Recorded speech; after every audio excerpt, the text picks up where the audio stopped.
Assalamualaikum, hai teman-teman semua, selamat datang di NHM Kitchen. Di video kali ini saya membuat kue pukis yang empuk dan lembut. Kue pukis ini masih tetap lembut meskipun udah diinapkan keesokan harinya ya. Dan kue pukis ini dibuat tanpa menggunakan mixer. Buat kalian yang mau tahu gimana cara buatnya, tonton terus videonya sampai habis ya. Dan buat yang belum subscribe, ingat untuk subscribe dulu.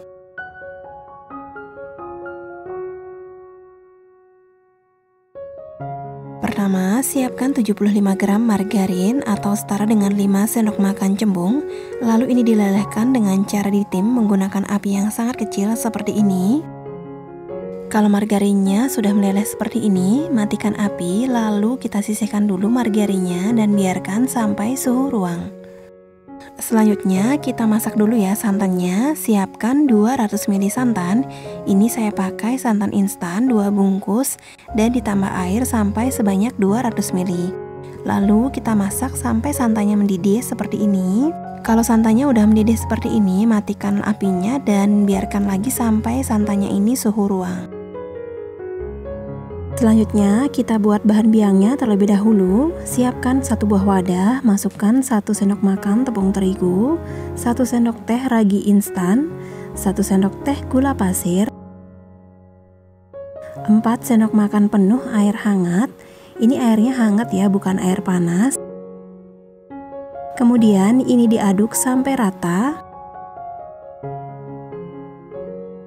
Nah, kalau udah rata seperti ini, lalu ini didiamkan sampai muncul banyak buih kurang lebih selama 10 menit ya.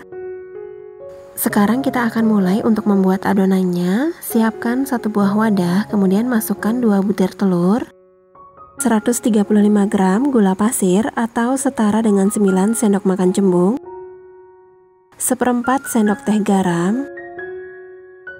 Kemudian siapkan kocokan manual yang bentuknya seperti ini. Kalau bisa pakai yang sama ya seperti ini, karena kalau pakai kocokan manual yang bentuknya spiral seperti ini, adonannya akan lebih cepat mengembang ya. Lalu ini dikocok gula dan telurnya sampai gulanya benar-benar larut dan warna adonannya menjadi putih pucat.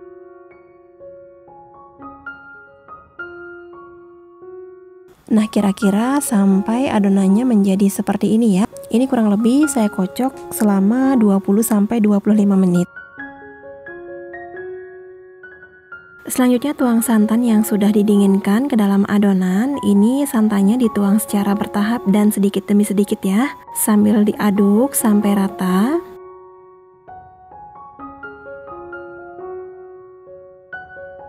Nah, setelah santannya rata, kemudian kita akan tuang tepung terigunya. Untuk jumlah terigu yang digunakan ini sebanyak 225 gram atau setara dengan 22,5 sendok makan cembung. Terigunya juga dituang sedikit demi sedikit ya. Jadi terigu dan santannya dituang bergantian, kemudian diaduk dulu sampai rata, baru dituang lagi dan dilakukan hal yang sama sampai terigu dan santannya habis. Kalau santan dan terigunya sudah selesai dimasukkan semua, aduk adonan sampai halus dan licin seperti ini ya. Kemudian selanjutnya kita masukkan bahan biang yang sudah mengembang. Kalian harus pastikan bahan biangnya itu muncul banyak gelembung seperti ini ya. Kalau misalkan nggak muncul gelembung, artinya raginya nggak aktif. Jadi harus diganti raginya dan ulang lagi untuk bikin bahan biangnya sampai muncul banyak gelembung seperti ini. Kemudian ini diaduk lagi sampai bahan biangnya benar-benar rata. Lalu tambahkan 1 saset susu kental manis vanila, 75 gram margarin yang sudah dicairkan, dan ini margarinnya udah dalam keadaan dingin ya, baru bisa dituang ke dalam adonan.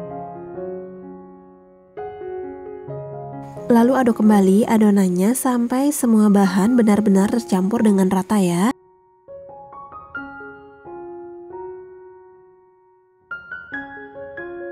Kalau semua bahan sudah tercampur dengan rata, kemudian ini akan kita diamkan dulu adonannya selama 30-60 menit. Tutup adonan dengan menggunakan kain, kemudian ini di proofing dulu sampai mengembang 2 kali lipat atau muncul banyak gelembung ya. Untuk lamanya proofing tergantung dengan kondisi cuaca di daerah masing-masing. Biasanya kalau panas akan lebih cepat ya mengembangnya. Setelah 30-60 menit didiamkan, buka tutup kain. Nah, ini bisa dilihat ya, adonannya udah mengembang. Kalian harus pastikan adonannya benar-benar mengembang seperti ini.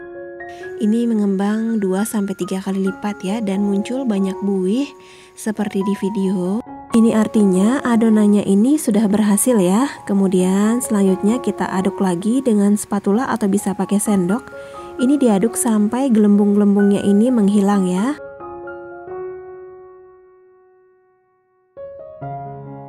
Nah, setelah adonan kempis dan gelembungnya sudah menghilang seperti ini, selanjutnya ini udah bisa dimasak ya. Tapi sebelumnya akan saya ambil dulu beberapa sendok. Yang ini adonannya akan saya campur dengan pasta coklat untuk saya jadikan hiasan di atas cookiesnya nanti. Kalau mau dibikin polosan atau bisa dikasih meses juga nggak apa-apa ya. Kalau nggak mau pakai pasta coklat, artinya adonannya nggak usah dipisahkan seperti ini. Lalu tambahkan pasta coklat secukupnya sampai warna yang diinginkan. Kemudian ini diaduk sampai rata.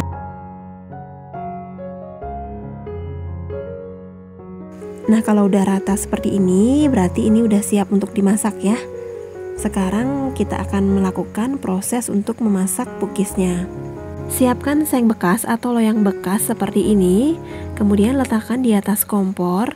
Baru kemudian di atas sengnya kita letakkan cetakan untuk membuat kue cookiesnya. Karena saya nggak punya cetakan kue cookies, jadi saya bikin menggunakan cetakan yang bentuknya bulat seperti ini ya. Lalu ini dipanaskan dulu sampai benar-benar panas.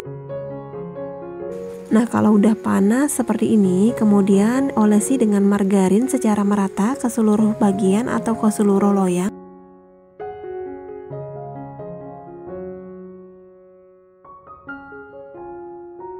Baru kemudian kita tuang adonan ke dalam cetakan cookies. Ini cetakannya diisi sekitar setengah sampai 3/4 bagian ya, tergantung tebal yang kalian inginkan. Nah, sebelum dimasukkan adonannya diaduk-aduk dulu supaya gelembungnya nggak terlalu banyak ya. Lalu di atasnya akan saya hias dengan menggunakan adonan coklat yang sudah saya buat tadi. Ini saya isi setengah bagian aja ya. Untuk toppingnya bisa sesuai selera masing-masing. Kalau nggak suka yang pakai coklat pasta seperti ini, bisa pakai meses, choco chip, atau selera masing-masing aja ya. Lalu tutup adonannya dan ini dipanggang sampai matang. Ini dipanggang menggunakan api kecil, tapi bukan api yang paling kecil ya. Tutup pancinya boleh dibuka sesekali untuk ngecek apakah adonannya udah matang atau belum ya. Tapi jangan terlalu sering dibuka juga. Kemudian ditekan-tekan di atasnya seperti ini. Kalau enggak lembek dan udah sedikit padat, ini artinya cookiesnya udah matang, udah bisa diangkat dari dalam loyang. Angkatnya hati-hati karena ini cookiesnya dan loyangnya masih sangat panas. Setelah diangkat, kemudian tata cookies dalam wadah atau piring. Lalu posisinya dibalik seperti ini ya, karena nanti di bagian belakangnya akan dioles dengan margarin. Supaya kalau sudah dingin, ini kulitnya nggak keras, jadi tetap lembut gitu. Kemudian lanjut panggang semua sisa adonan cookiesnya. Untuk olesan margarin cukup lakukan sekali aja di awal ya. Nah, ini dia kue cookiesnya sudah matang ya. Untuk satu adonan ini saya mendapatkan 18 pieces kue cookies dengan ketebalan sedang, dan untuk loyangnya ini menggunakan loyang kue lumpur ya. Sekarang kita lihat untuk bagian dalamnya ya. Nah, bisa kalian lihat ya, dari tekstur dalamnya terlihat sekali kalau ini cookiesnya benar-benar empuk dan juga lembut. Kue cookies ini meskipun diinapkan, keesokan harinya masih tetap empuk loh ya. Jadi resep ini wajib banget buat kalian coba, dan bisa juga kalian gunakan untuk ide jualan. Selamat mencoba di rumah ya. Sekian dulu video hari ini, semoga bermanfaat buat kalian semua. Terima kasih sudah menonton dan sampai bertemu di video selanjutnya. Wassalamualaikum.